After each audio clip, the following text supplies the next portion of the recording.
বা বেশি হচ্ছে যৌন তৃপ্তি পাওয়া যাবে।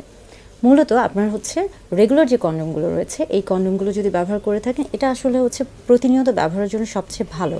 তবে আপনি চাইলে আপনার পছন্দ অনুযায়ী ফ্লেভার্ড কন্ডম বা কালার্ড কন্ডম ব্যবহার করতে পারেন। এছাড়া আমরা যদি বলে থাকি যে কিছু রয়েছে আপনার আমরা বলে থাকি যে হচ্ছে ডটেড কন্ডম রয়েছে, যেগুলোতে কিছু কিছু হচ্ছে ডট ডট দেওয়া থাকে। এটা অনেকে পছন্দ করে থাকে, তবে এটা কিন্তু রেগুলার কন্ডমের মতো ব্যবহার করা উচিত নয়।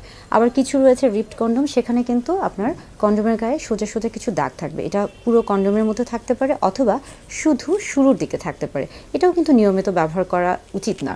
অর্থাৎ রেগুলার কন্ডমটাই কিন্তু সবচেয়ে বেশি ভালো। এবং এটা কিন্তু দেখা যাচ্ছে যে আপনি যখন রেগুলার কন্ডম ব্যবহার করবেন তখন কিন্তু আপনার স্বাভাবিকভাবে আসলে যৌন তৃপ্তি বা সুখটা কিন্তু নির্ভর করছে আপনার উপর। কিন্তু স্বাভাবিকভাবে আমরা বলে থাকি বা দেখা গেছে যে স্বাভাবিক বা রেগুলার যে কন্ডম রয়েছে এটাতেই মূলত সবচেয়ে বেশি যৌন তৃপ্তি পাওয়া সম্ভব, বা এটাতেই সবচেয়ে বেশি মানুষ স্বাচ্ছন্দ্য